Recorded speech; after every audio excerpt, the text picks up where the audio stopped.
Các bạn thân mến, cuộc sống của chúng ta trở nên hạnh phúc hơn khi chúng ta có nhiều hơn một số điều. Ví dụ như có nhiều hơn lòng biết ơn, có nhiều hơn niềm vui, tiếng cười, vận động nhiều hơn, ăn uống khỏe mạnh hơn. Nhưng đồng thời cuộc sống của chúng ta cũng có thể trở nên hạnh phúc hơn khi mà chúng ta biết bỏ bớt đi một số điều. Và đó chính là những gì tôi sẽ chia sẻ với các bạn trong video này. 5 điều bạn cần loại bỏ để có thể sống hạnh phúc hơn.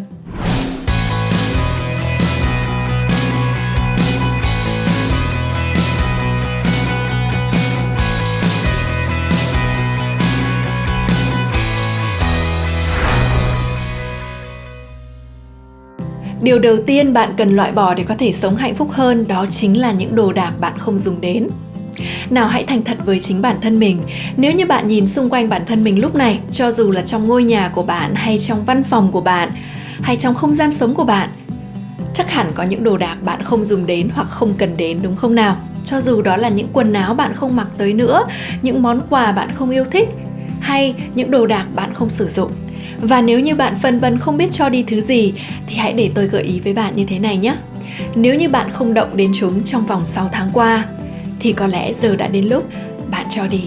Hãy học cách buông bỏ, loại bỏ những thứ bạn không còn dùng đến nữa, những thứ không còn thực sự phục vụ cho bạn nữa, để tạo ra không gian cho những thứ thực sự quan trọng có thể bước vào cuộc sống của bạn. Khi bạn sở hữu ít đi không có nghĩa là bạn nghèo đi, nó chỉ có nghĩa bạn đang giải phóng cho chính mình bằng cách loại bỏ đó. Điều tiếp theo bạn cần loại bỏ để có thể sống hạnh phúc hơn, đó chính là những mối quan hệ khiến cho bạn cảm thấy mệt mỏi. Nhưng mối quan hệ là một phần tất yếu trong cuộc sống của mỗi chúng ta, và những mối quan hệ đó có thể bao gồm quan hệ gia đình, bạn bè, người thân, đồng nghiệp và thậm chí quan hệ với chính bản thân mình. Khi một mối quan hệ khiến cho bạn cảm thấy liên tục căng thẳng, mệt mỏi, khiến cho bạn cảm thấy không thực sự được thuộc về và được tôn trọng, và mặc dù đã sau rất nhiều những nỗ lực và chia sẻ để giúp cho đối phương có thể hiểu được bạn đang cảm thấy như thế nào mà mọi thứ vẫn không tiến triển, thì rất có thể đã đến lúc bạn để họ đi. Nếu như chưa có ai nói với bạn điều này, thì hãy để tôi là người đầu tiên nói với bạn rằng bạn hoàn toàn xứng đáng với những mối quan hệ mà ở đó bạn được yêu thương, được trân trọng, những mối quan hệ giúp vun bồi bản thân bạn lên để trở thành một phiên bản tốt hơn, đẹp hơn của chính mình. Nếu một mối quan hệ mà khiến bạn cảm thấy phải miễn cưỡng, hãy buông bỏ nó. Nếu một mối quan hệ mà bạn không thực sự cảm thấy được thuộc về, hãy buông bỏ nó. Nếu một mối quan hệ đang hủy hoại bạn, thì nhất định hãy buông bỏ nó. Và hãy học cách trân trọng những gì tốt đẹp mà mối quan hệ đó đã mang lại cho bạn ở một thời điểm nhất định, và đồng thời nhận ra rằng nó không còn phù hợp với bạn nữa, nó không còn phù hợp với sự phát triển của bạn nữa. Và quan trọng hơn, đó là hãy tập trung và đón nhận những mối quan hệ tuyệt vời hơn đang sắp tới với bạn. Điều thứ ba bạn chắc chắn cần phải loại bỏ để có thể sống hạnh phúc hơn, đó chính là tư duy tiêu cực. Ai cũng mong muốn loại bỏ tư duy tiêu cực, nhưng để làm được điều này không dễ. Chắc chắn bạn đang suy nghĩ như vậy phải không nào? Tôi cũng đã từng là người suy nghĩ như vậy khá thường xuyên, cho nên tôi không đánh giá hay nhận xét gì về bạn ở đây cả. Điều mà tôi muốn chúng ta tập trung vào đó là làm thế nào để chúng ta có thể chuyển những suy nghĩ của mình sang một chiều hướng tích cực hơn. Nào, để nói được câu chuyện này có lẽ video của chúng ta sẽ dài hàng giờ mất. Vì thế trong một chia sẻ ngắn như thế này, tôi sẽ tập trung vào một điều đầu tiên và có lẽ cũng là đơn giản nhất mà chúng ta có thể thực hiện ngay lúc này để có thể loại bỏ tư duy tiêu cực. Đó chính là thay đổi lời nói của chúng ta. Thay vì nói rằng điều này khó quá, mình không làm được, thì hãy nói rằng đây là một thách thức và mình đang làm tốt dần lên. Thay vì nói rằng mình rất ngại phải nói trước đám đông, thì hoàn toàn có thể nói rằng mình đã từng ngại phải nói trước đám đông, nhưng mình đang làm điều đó tốt hơn lên mỗi ngày. Thay vì nói rằng tài chính của mình đang rất kiệt quệ, thì các bạn có thể thay đổi để nói rằng mình rất biết ơn vì đây là cơ hội để mình có thể học cách quản lý tài chính một cách thông minh hơn. Khi các bạn thay đổi lời nói của mình, thay đổi cách mà các bạn nói về chính bản thân mình, các bạn sẽ nhận thấy rằng cuộc sống của các bạn cũng từng bước thay đổi theo. Vì thế bạn thân mến, hãy loại bỏ tư duy tiêu cực của mình bằng cách loại bỏ những lời nói tiêu cực các bạn nhé.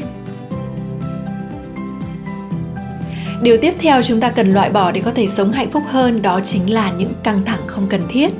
Nào, tôi biết rằng đây không phải là điều chúng ta có thể làm được tức thì, Nhưng mọi thứ đều có thể thay đổi, bắt đầu từ việc chúng ta nhìn nhận ra vấn đề, phải không nào? Vì thế, để có thể loại bỏ được những căng thẳng, những stress không cần thiết trong cuộc sống của các bạn, hãy đi theo 3 bước đơn giản sau nhé. Bước thứ nhất, đó là hãy xác định ra thứ khiến cho bạn cảm thấy căng thẳng là gì, bằng cách hỏi bản thân mình câu hỏi rất đơn giản sau. Điều gì đang thực sự khiến cho mình lo lắng và stress ngay lúc này? Bước thứ hai, đó là hãy xác định ra xem nó có thực sự đáng để khiến bạn căng thẳng như vậy hay không. Bởi vì đôi khi như một thói quen, chúng ta phản ứng lại trước một hoàn cảnh, một tình huống, một cách tự động. Bạn có thể trở nên cáu giận, căng thẳng, stress vì một lý do không đáng có, đơn giản, chỉ bởi vì đó là thói quen của bạn. Và một cách rất đơn giản để khắc phục được điều này đó chính là dùng nguyên tắc 5 giây trước khi bạn phản ứng lại. Hãy đếm 1, 2, 3, 4, 5. Trước khi bạn quyết định phản ứng lại cũng chưa muộn. Và thông thường, 5 giây đó cũng đủ để khiến cho bạn bình tâm trở lại và làm chủ được tình huống. Bước thứ 3, sau khi bạn đã xác định ra thứ thực sự khiến bạn căng thẳng là gì rồi, bạn đã bình tâm trở lại rồi, thì hãy nghĩ đến biện pháp để giải tỏa nó nhé. Bạn có thể hỏi bản thân mình rằng, một điều mà mình có thể làm ngay lúc này để có thể giải tỏa nỗi căng thẳng, cảm giác stress ở trong mình là gì? Một phương pháp rất đơn giản để có thể loại bỏ những căng thẳng không cần thiết, đó chính là có một danh sách những điều bạn cảm thấy biết ơn về cuộc sống của mình lúc này. Hiển nhiên không phải mỗi ngày của chúng ta đều tuyệt vời. Tuy nhiên tôi tin rằng cho dù một ngày như thế nào đi chăng nữa thì chắc chắn bạn cũng có thể tìm ra được một vài điểm, một vài khoảnh khắc mà bạn cảm thấy tuyệt vời, phải không nào? Vì thế, hãy tập trung vào chúng. Hãy tập trung vào danh sách những điều bạn cảm thấy biết ơn trong cuộc sống của mình ngay lúc này. Và bằng cách đó, nó sẽ giúp cho bạn tẩy rửa đi những căng thẳng không đáng có, những stress không cần thiết trong cuộc sống của bạn. Và điều cuối cùng bạn cần loại bỏ để có thể sống một cuộc sống hạnh phúc hơn, đó chính là nỗi sợ hãi phải theo đuổi ước mơ của mình. Chúng ta cần loại bỏ một suy nghĩ rằng mọi thứ phải thật sự hoàn hảo rồi bạn mới có thể theo đuổi được ước mơ của mình. Rằng bạn phải thực sự sẵn sàng 100% thì bạn mới có thể bắt đầu hành động và theo đuổi ước mơ của mình. Rằng bạn phải đợi tới một thời điểm phù hợp khi mà tất cả những yếu tố bạn cần đều xuất hiện thì bạn mới có thể hành động. Các bạn biết không, khi tôi mới bắt đầu business của mình, tôi không hề tự tin 100%, tôi cũng không hoàn toàn sẵn sàng. Nhưng bạn biết không, chính bằng cách bắt đầu, chính bằng cách hành động thì chúng ta mới trở nên sẵn sàng hơn và tự tin hơn trong từng bước chân của mình trên hành trình đó. Trong cuộc đời này không có thứ gọi là thời điểm thích hợp. Thứ duy nhất chúng ta có đó chính là ngay giây phút này. Và tôi tin rằng giây phút này cũng tuyệt vời như tất cả những giây phút khác trong cuộc đời của chúng ta mà thôi. Giống như tôi hay nói rằng, nơi đáng sợ nhất trên đời này đó chính là vạch xuất phát. Vì thế, nếu như bạn muốn loại bỏ nỗi sợ hãi phải theo đuổi ước mơ của mình, thì bạn hãy bắt đầu hành động để rời khỏi vạch xuất phát của mình.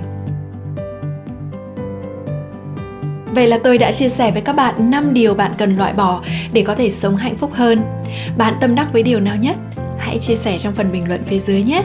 Và tôi có một thông báo rất vui muốn được chia sẻ với các bạn, đó là trong thời gian qua tôi nhận được rất nhiều những tin nhắn, những bình luận của các bạn và những yêu cầu, những mong muốn của các bạn rằng làm thế nào các bạn có thể tải những cái video này để các bạn có thể nghe nó mọi lúc mọi nơi, ngay cả những lúc bạn lái xe hay di chuyển. Vì thế tôi quyết định sẽ thực hiện một podcast để có thể phục vụ các bạn tốt hơn. Và với podcast thì các bạn có thể nghe những chia sẻ của tôi mọi lúc mọi nơi, ngay cả khi các bạn đang ở trong phòng gym hay các bạn đang lái xe trên đường. Vì thế rất mong sự đón chờ và sự lắng nghe của các bạn nhé. Tập đầu tiên của podcast sẽ được ra mắt trong tháng 9 và tôi sẽ vô cùng trân trọng và biết ơn sự ủng hộ của các bạn. Rất mong các bạn cũng sẽ support podcast này giống như cách mà các bạn đã ủng hộ những video trên YouTube của tôi. Hẹn gặp lại các bạn trong video tiếp theo và hãy nhớ rằng thế giới này cần bạn và những giá trị chỉ bạn mới có thể tạo ra. Nó có thể bao gồm quan hệ bạn. Oh, I was doing so well. Oh.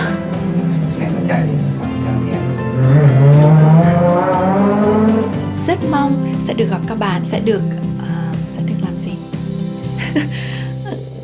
Sẽ làm gì với các bạn?